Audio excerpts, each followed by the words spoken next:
P K Firoz തെളിയിക്കണം. മാത്രമല്ല league നേതൃത്വവും ഇക്കാര്യത്തിൽ ഒന്ന് മൗനം വെടിയേണ്ടതുണ്ട്. കാരണം ലീഗിന്റെ മുസ്ലിം യൂത്ത് ലീഗിന്റെ ബാക്ക്ഗ്രൗണ്ട് ഉള്ള, അതായത് അവരുടെ ഓഫീസിലിരുന്നാണല്ലോ ഈ വാർത്താ സമ്മേളനം നടത്തുന്നത്. പാർട്ടിയുടെ ഭാരവാഹി എന്ന രീതിയിലാണ് ആ വാർത്താ സമ്മേളനം നടത്തിയിരിക്കുന്നത്. അപ്പോൾ ഒരു വ്യക്തി എന്ന നിലയിൽ ഈ വാർത്താ സമ്മേളനത്തെ ഞാൻ കാണുന്നില്ല. മുസ്ലിം യൂത്ത് ലീഗിന്റെ ജനറൽ സെക്രട്ടറി എന്ന നിലയിൽ തന്നെയാണ് പി കെ ഫിറോസ് ഇന്ന് കെ ടി ജലീൽ എന്ന സ്വതന്ത്ര MLA-ക്ക് മറുപടി പറഞ്ഞിരിക്കുന്നത്. അപ്പോൾ ഇടതുപക്ഷം അല്ലെങ്കിൽ സർക്കാർ കെ ടി ജലീലിനൊപ്പം നിൽക്കുന്നുണ്ടോ, കെ ടി ജലീലിന്റെ ആരോപണങ്ങൾ ഏറ്റെടുക്കുന്നുണ്ടോ എന്ന ചോദ്യത്തിനപ്പുറം കെ ടി ജലീൽ ഇന്ന് വാർത്താ സമ്മേളനം നടത്തുന്ന അദ്ദേഹത്തിൻ്റെതായ സ്പേസിലാണ്.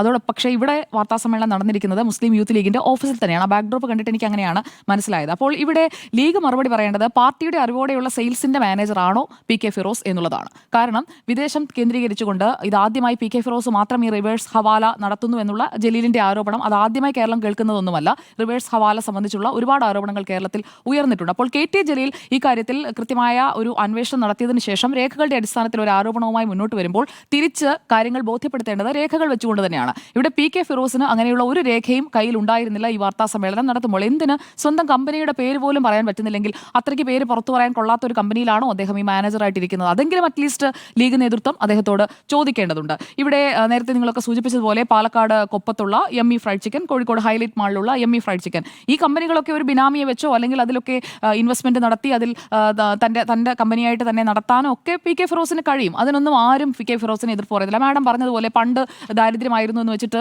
ജീവിതാന്ത്യം വരെ ദാരിദ്ര്യമായിട്ട് ഇരിക്കേണ്ട ആവശ്യമൊന്നുമില്ല.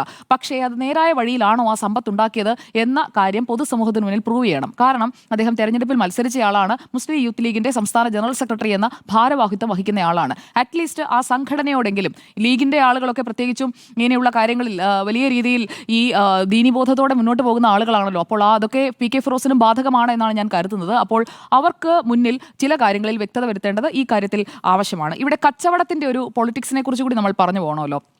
പൊളിറ്റിക്സ് വേറെ, എൻ്റെ ബിസിനസ് വേറെ, കാരണം വരുമാനം ഉണ്ടാക്കുന്നതിനല്ല എനിക്ക് രാഷ്ട്രീയം എന്നൊക്കെ പറഞ്ഞ് നല്ലവനായ ഉണ്ണി കളിക്കുന്നതിനപ്പുറം എന്താണ് തൻ്റെ കച്ചവടം, എന്താണ് തൻ്റെ ബിസിനസ്, അത് പി കെ ഫിറോസ് പറഞ്ഞു കഴിഞ്ഞാൽ ഈ കൺഫ്യൂഷനൊക്കെ തീരും. കെ ടി ജലീലിന് കട്ടയും പടവും മടക്കി തിരിച്ച് വീട്ടിൽ പോയി ഇരിക്കാനും കഴിയും. കാരണം ഇത്രയും ഇല്ലാത്ത ഒരു ആരോപണം ഉന്നയിച്ചുകൊണ്ട് ഒരാളെ ഡീഫെയിം ചെയ്യുകയാണല്ലോ കെ ടി ജലീൽ. അങ്ങനെയാണെങ്കിൽ, കാരണം കെ ടി ജലീൽ പറഞ്ഞത് തെറ്റാണ് എന്ന് പ്രൂവ് ചെയ്യപ്പെട്ടാൽ കെ ടി ജലീൽ നടത്തിയിരിക്കുന്നത് ഒരു രാഷ്ട്രീയ ഭാവിയുള്ള ബിസിനസ്സുകാരനായ ബുദ്ധിമുട്ടുകളിൽ നിന്നൊക്കെ ഉയർന്നു വന്ന ഒരു ഫീനിക്സ് പക്ഷിയെ പോലെ ചിറകടിച്ച് വരുന്ന ഒരാളുടെ ചിറക് വെട്ടിക്കളയുന്ന രീതിയിൽ അയാളുടെ രാഷ്ട്രീയ ഭാവി ആകെ നശിപ്പിക്കുന്ന രീതിയിലുള്ള പ്രവർത്തനമല്ലേ ഇപ്പോൾ ചെയ്തു വെച്ചിരിക്കുന്നത്. പ്രത്യേകിച്ചും തെരഞ്ഞെടുപ്പ് വർഷത്തിലേക്ക് അടുക്കുകയാണ്. അപ്പോൾ ഇത് മലബാറിൽ രണ്ട് നേതാക്കൾ തമ്മിലുള്ള വെറും ചക്കളത്തി പോരായിട്ട് ഞാൻ കാണുന്നില്ല.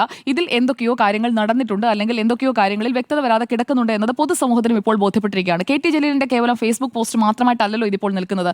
ഇപ്പുറത്ത് വന്ന മറുപടി പറയുകയാണ്. എന്നിട്ട് കെ ടി ജലീലിന്റെ ക്രെഡൻഷ്യൽസിനെ ചോദ്യം ചെയ്യുകയാണ്. കെ ടി ജലീൽ പല കാര്യങ്ങളും പുറത്തു വരുമെന്നുള്ള ഭയം കാരണം മുൻപേ എറിഞ്ഞതാണ് തനിക്കെതിരെ എന്ന ഒരു പ്രതീതി ഉണ്ടാക്കാനാണ് ശ്രമിക്കുന്നത്. പക്ഷേ കെ ടി ജലീൽ എറിഞ്ഞിരിക്കുന്നത് തെളിവുകളോടുകൂടിയാണ്. അപ്പോൾ അതുപോലെ തന്നെ തെളിവുകൾ വെച്ച് തന്നെ തെളിയിക്കണം. ഇതല്ല, എനിക്കിങ്ങനെ ഒരു കമ്പനിയുണ്ട്. നേരത്തെ ഡോക്ടർ അരുൺ പറഞ്ഞതുപോലെ 3 മാനേജേഴ്സ് മാത്രമുള്ള ഒരു കമ്പനി. അപ്പോൾ അതിൽ അങ്ങനെ ഒരു കമ്പനി പ്രവർത്തിപ്പിക്കാൻ കഴിയുമെന്നുള്ളതാണെങ്കിൽ അദ്ദേഹത്തിന് ആ ബിസിനസ് മോഡൽ കേരളത്തിൽ കൂടി കൊണ്ടുവരാമല്ലോ. അങ്ങനെയൊക്കെ ബിസിനസ് നടത്താൻ പറ്റുമെന്നുണ്ടെങ്കിൽ നമ്മുടെ പി രാജീവിനൊക്കെ അത് വലിയ രീതിയിൽ പി രാജീവൻ എന്നാൽ ഞാൻ പറയുന്നത് നമ്മുടെ ഇവിടെ തൊട്ടടുത്താണ് കേരള സ്റ്റാർട്ടപ്പ് മിഷൻ ഉള്ളത്.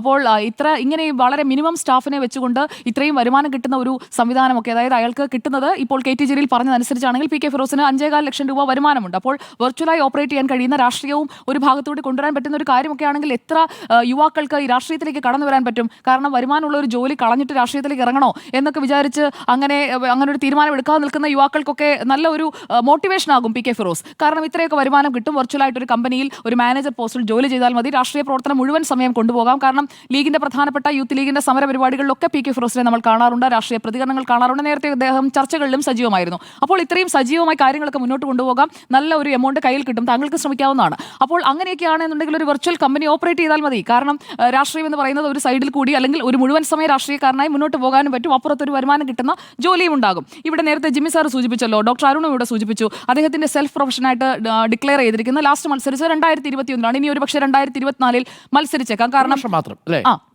അപ്പോൾ 2021 മത്സരിക്കുമ്പോൾ അദ്ദേഹത്തിന് അസറ്റ്സ് കാണിച്ചിരിക്കുന്നത് 63 ലക്ഷമാണ്, ലയബിലിറ്റീസ് 47 ലാക്സുമാണ്. ഇതിൽ IT റിട്ടേൺസിന്റെ ഭാഗം കൂടിയുണ്ട്. അതിൽ IT റിട്ടേൺസ് പറഞ്ഞിരിക്കുന്നത് 2020-21 അദ്ദേഹം ഡിക്ലെയർ ചെയ്തിരിക്കുന്നത്, അതായത് മത്സരിക്കുന്ന ആ വർഷത്തെ അദ്ദേഹത്തിന്റെ ഇൻകമായിട്ട് IT റിട്ടേൺസ് കാണിച്ചിരിക്കുന്നത് 3,98,324 രൂപയാണ്. എന്നാൽ ഇതിൽ 2018-2019 ഈ കമ്പനി അല്ലെങ്കിൽ അദ്ദേഹത്തിന്റെ ഈ സെയിൽസ് മാനേജർഷിപ്പ് ഓപ്പറേഷനിൽ അല്ലാതിരുന്ന വർഷമാണല്ലോ ഈ തെരഞ്ഞെടുപ്പിന് മുൻപുള്ള വർഷങ്ങൾ. ആ സമയത്താണ് അദ്ദേഹത്തിന് ഏറ്റവും കൂടുതൽ വരുമാനം. ഞാൻ IT റിട്ടേൺസ് നോക്കുമ്പോൾ 6,76,200 217 അദ്ദേഹത്തിന് ആ വർഷം 2018-19. അപ്പോൾ അദ്ദേഹം അന്ന് ചെയ്ത വ്യാപാരം എന്താണ്? അഡ്വക്കേറ്റ് എന്ന നിലയിൽ മാത്രം ഉണ്ടാക്കിയതാണോ ഈ സമ്പാദ്യം? അന്ന് അദ്ദേഹം അഡ്വക്കേറ്റായി എത്രത്തോളം ആക്റ്റീവ് ആയിരുന്നു? അദ്ദേഹം പോയിട്ടുള്ള കേസുകൾ, അങ്ങനെയുള്ള കാര്യങ്ങളൊക്കെ ആ ഡാറ്റയൊക്കെ അദ്ദേഹത്തിന്റെ പബ്ലിക് ഡൊമൈനിലേക്ക് വെക്കാമല്ലോ. 2018-19 6,76,117. 19-20 3,63,573. ഇയാൾ ഫോർച്യൂൺ ട്രേഡിംഗിൽ പണിയെടുക്കല്ലേ? അതാണ് 2 വർഷത്തെ ജോബ് കാർഡ് ഉണ്ട്. ജോബ് കാർഡ് ഉണ്ട്, വരുമാനം കിട്ടുന്നുണ്ട്. അപ്പൊ അങ്ങനെയാണെങ്കിൽ 60 ലക്ഷം രൂപ IT അടയ്ക്കേണ്ടതാണ്, കാണിക്കേണ്ടതാണ്. 6,76,217. ഇല്ല, വിട്ടുപോയിട്ടില്ല. ഇത് തെരഞ്ഞെടുപ്പ് സത്യവാങ്മൂലത്തിൽ കൊടുത്തിരിക്കുന്ന ഡാറ്റ ഞാൻ എന്റെ നോട്ട്ബുക്കിലേക്ക് ഒന്ന് പകർത്തി എഴുതിയെന്നേ ഉള്ളൂ. ആ സത്യവാങ്മൂലം പരിശോധിച്ചാൽ താങ്കൾക്ക് ബോധ്യമാകും. 2017-18 കുറവാണ്, 1,76,906 ആണ്. ഈ മത്സരിക്കുന്ന വർഷം 3,98,324. അപ്പോൾ അതെന്ന് പറയുന്നത് IT റിട്ടേൺസ് കൊടുക്കുന്ന അറിയാമല്ലോ, 12 മാസത്തേതാണ്.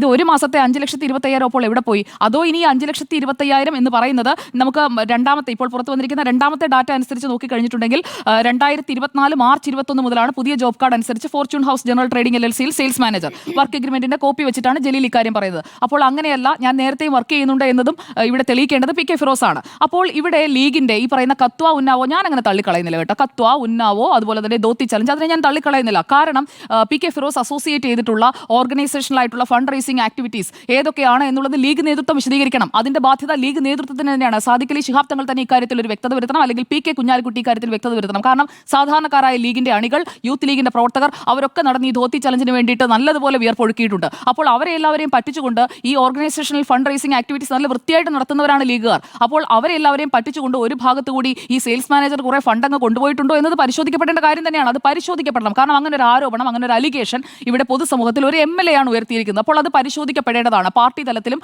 അല്ലാതെയും അത് പരിശോധിക്കപ്പെടേണ്ട ഒരു ആരോപണമായി അവിടെ നിൽക്കുകയാണ്. ഇവിടെ ഇപ്പോൾ ലീഗ് അംഗങ്ങൾക്ക് പരാതിയുണ്ടോ? അത് ലീഗ് നേതൃത്വം വ്യക്തമാക്കണം. കാരണം ജലീലിന് വെറുതെ ആകാശത്തു നിന്ന് കിട്ടിയതൊന്നുമല്ല, അദ്ദേഹം വെടിവെച്ച് പിടിച്ചതൊന്നുമല്ല. ലീഗിന്റെ ആളുകൾ തന്നെ കൊണ്ടുകൊടുത്താണ് ഈ വർക്ക് എഗ്രിമെന്റ് കോപ്പി എന്ന് അദ്ദേഹം പറയുന്നുണ്ട്. അദ്ദേഹത്തിന്റെ ഫേസ്ബുക്ക് പോസ്റ്റ് വായിച്ചു നോക്കിയാൽ മനസ്സിലാകും. അപ്പോൾ ഇൻഹെറിറ്റഡ് വെൽത്ത് എത്രത്തോളമായിരുന്നു? ആ ഇൻഹെറിറ്റഡ് വെൽത്ത് വെച്ചിട്ട് ബിസിനസ് ചെയ്യുന്നവരുണ്ട്, അല്ലെങ്കിൽ കടം വാങ്ങി സുഹൃത്തുക്കളിൽ നിന്ന് വാങ്ങി ബിസിനസ് ചെയ്യുന്നവരുണ്ട്. അപ്പോൾ PK ഫിറോസ് എങ്ങനെയാണ് ഞാൻ ഈ ബിസിനസ്സിലേക്ക് എത്തിയത്, എന്ന് മുതലാണ് ഞാൻ ഈ ബിസിനസ് തുടങ്ങിയത്, ആ കാര്യങ്ങളിൽ ഒരു വ്യക്തത വരുത്തേണ്ടതുണ്ട്. ഇവിടെ അദ്ദേഹം ഒരു വെൽത്തി ഇൻഡിവിജ്വൽ ആയി എന്നുള്ളത് വ്യക്തമാണല്ലോ. കാരണം ബ്ലൂഫിൻ പ്രോജക്റ്റ് ഇപ്പോൾ റണ്ണിംഗ് ആണ് കോഴിക്കോട്ട്. അതുപോലെ തന്നെ ഈ യമ്മി ഫ്രൈഡ് ചിക്കൻ റണ്ണിംഗ് ആണ്. അതുപോലെ തന്നെ അദ്ദേഹത്തിന് ജോലിയുണ്ട്, അല്ലെങ്കിൽ ബിസിനസ് ഉണ്ട് എന്ന് അദ്ദേഹം തന്നെ സമ്മതിക്കുകയാണ്. ആ ബിസിനസിനെ കുറിച്ച് പറയുന്ന മറ്റൊരു കാര്യം എന്താണ്? അമേരിക്ക അതുപോലെ തന്നെ UK ഈ രണ്ടിടങ്ങളിലും ബിസിനസ് വിസ ഉണ്ട്. അവിടെ ബിസിനസ് ചെയ്യുന്നുണ്ടെന്നേ. അവിടെ ചെയ്യുന്ന ബിസിനസ് ഏതാണ്? ഈ സെയിം കമ്പനി തന്നെയാണോ അവിടെയും റൺ ചെയ്യുന്നത്? ആ കാര്യങ്ങളും പൊതുസമൂഹത്തിന് മുന്നിൽ ബോധ്യപ്പെടുത്തേണ്ട ഉത്തരവാദിത്തം PK ഫിറോസിനുണ്ട് എന്നതാണ് എന്റെ ബോധ്യം. അദ്ദേഹം 15-20 വർഷമായിട്ടുണ്ടാകും, എൻ്റെ ഒരു അണ്ടർസ്റ്റാൻഡിംഗ് അങ്ങനെയാണ്. 15-20 വർഷമായിട്ട് MSFന്റെ സെക്രട്ടറി, പ്രസിഡന്റ്, അതിനുശേഷം ഇപ്പോൾ യൂത്ത് ലീഗിന്റെ ജനറൽ സെക്രട്ടറി, കഴിഞ്ഞ 10-20 വർഷമായി നമ്മുടെ പൊതുസമൂഹത്തിൽ നിൽക്കുന്ന ഒരാളാണ് PK ഫിറോസ്. അതുകൊണ്ട് തന്നെ പൊതുസമൂഹത്തോട്, ജനങ്ങളോട് ഈ കാര്യങ്ങളിലൊക്കെ ഒരു ക്ലാരിറ്റി വരുത്തേണ്ട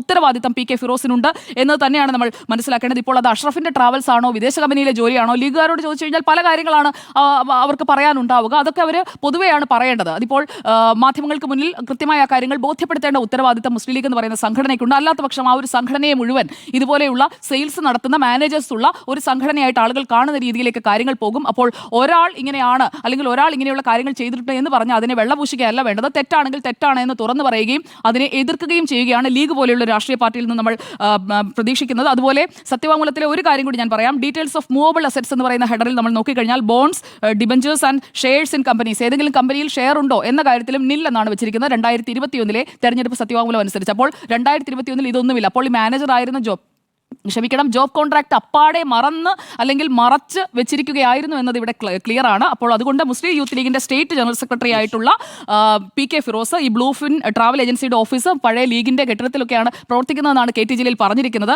അപ്പോൾ മാനേജർമാർ മാത്രമുള്ള ഫോർച്യൂൺ കമ്പനി ഇന്ത്യയിൽ നിന്ന് റിവേഴ്സ് ഹവാലയാണോ ചെയ്യുന്നത് എന്നുള്ളത് ഇന്ത്യയിലെ അന്വേഷണ ഏജൻസികൾക്കും അന്വേഷിക്കാവുന്നതാണ്. കാരണം ഒരു MLA ആണ്, ഒരു ജനപ്രതിനിധിയാണ് ഈ ആരോപണങ്ങൾ ഉന്നയിച്ചിരിക്കുന്നത്. അപ്പോൾ റിവേഴ്സ് ഹവാലയൊക്കെ കുറ്റകരമായ കാര്യമാണ്. അപ്പോൾ അത് ഇവിടെയുള്ള അന്വേഷണ ഏജൻസികൾക്കും അന്വേഷിക്കാവുന്നതാണ്. അതിലേക്ക് അന്വേഷണം പോവുകയാണെങ്കിൽ പോകട്ടെ. എന്തായാലും ഇക്കാര്യത്തിൽ ഫിറോസ് തെളിയിക്കണം താൻ നിരപരാധിയാണോ അല്ലയോ എന്നുള്ളത്.